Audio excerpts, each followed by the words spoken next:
Why, hello.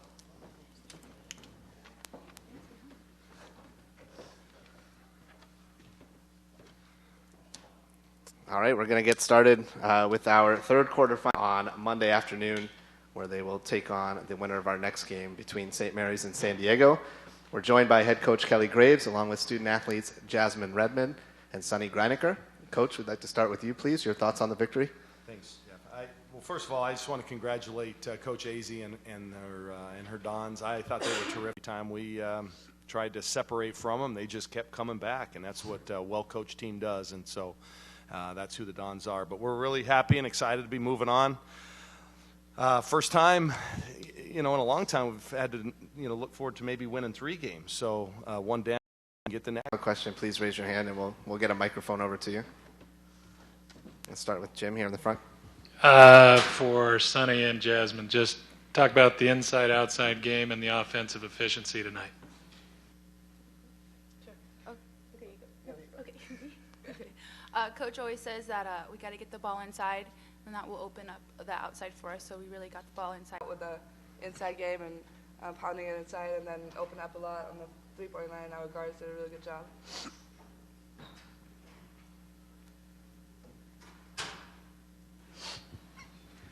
Jasmine, what do you think your team did particularly well on offense? It was a pretty big offensive night for your team. What about you? Big night for you tonight, 22 points? Yes, 22. Well, what was so well for you out there offensively? I think we executed very well. We did everything that we was supposed to do, like hard cuts and good screens, and that opened up a lot for us, and good looks.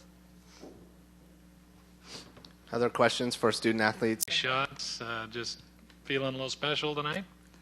No, it's my senior year. I mean, I'm just going to leave it all on the court. I'm really excited to be in Vegas, so I'm ready to play. You had a great line tonight.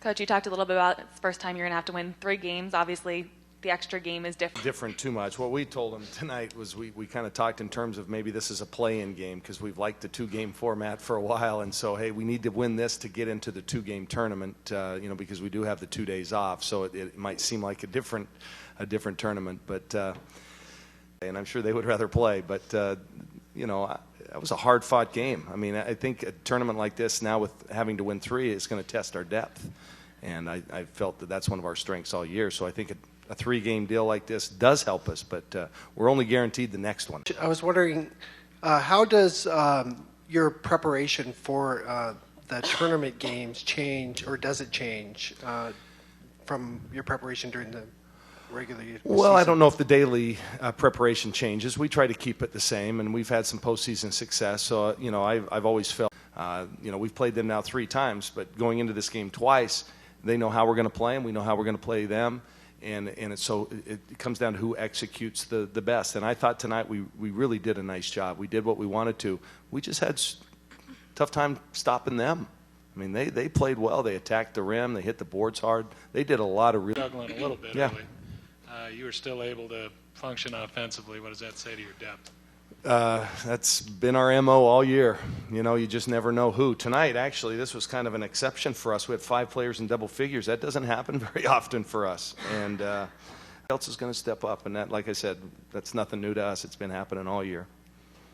I was actually proud of Hayden, though. I thought she didn't force it. She kind of let it come to her. And then once she got it rolling, she had a really nice second half. Anything else for Gonzaga?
shit. I almost fell off the chair.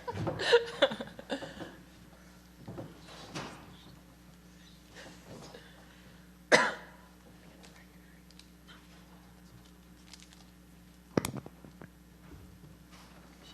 saw that. Don't got to-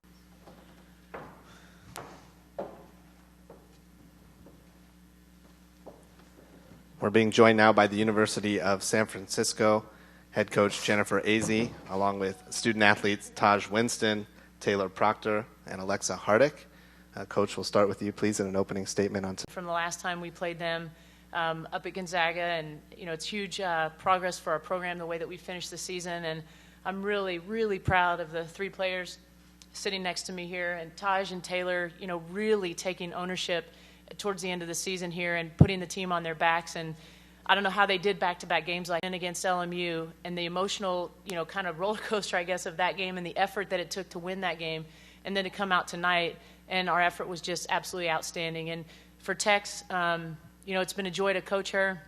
She's been nothing but amazing for the program, and has been in it, through thick and thin from day one. And we don't beat LMU without her in our last game, and so it's a difficult time because certainly you want to win, but at the same time, it's very good progress.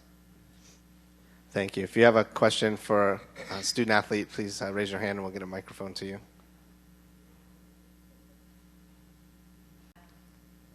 It's been amazing. She's an amazing leader, amazing player, teammate. Like, she's a sister. I mean, no person or any team could ever have a Tex. Like, she hits those open threes. Like, off the court, she's just a joy to be around, and it's hard. She pushes all of us to be great, to stay positive, and she pretty much pushes us to our potential. Like, she knows what we have, she knows what we can do, and she always tells us in the locker room, like, we can do this, like, don't stop, keep going. Like, she pushes us, she pushes me, and that's the thing that sometimes I used to get upset with Tex because I want to be negative, but she's always like, she makes us stay positive. If we didn't have, Tex is just a great person to have all around. Can you kind of reflect on your career, and as the only senior, kind of the youth movement of this program, what do you think the progress you've seen, and how far can it go now? Well, first of all, like, these two, I can't even, like, the way they've played this season, it's just amazing them every day, because I know they're so good. They're so good. Like, obviously they can play with anybody. And just my career, the coaching staff, like, it's been so great. I've learned so much, just, like, personally. God, this game, it's like they never gave up, and you would have thought, like, if you watched that game, you wouldn't have known that we were the number 8 seed and Gonzaga was the number 1 seed. Like, I'm so proud of them, and coming out next year, like, they're not going to wait till the second half of conference to turn it on. Like, they're going to come out strong, and I can't wait to see what happens. Microphone over just a moment. It was obvious watching you through the season how close the team was. And Coach Azzi mentioned how hard that you worked and how proud she was down the road. Maybe not next game, but the game after it. They're going to feel your effort. Was that for one of the players? Well, all I can say is pretty much anybody out there who's seen this game, they all know that this USL know that, they understand that we're coming up. That's all I can say is that we're up there, we're going to be there, and we're not going to fall back. We're going to stay strong, and we'll be back next year. That's right. I think just coming from Taj to that, like, if you saw the LMU game, she put the team on her back. Any other questions for San Francisco? Okay, thank you very much.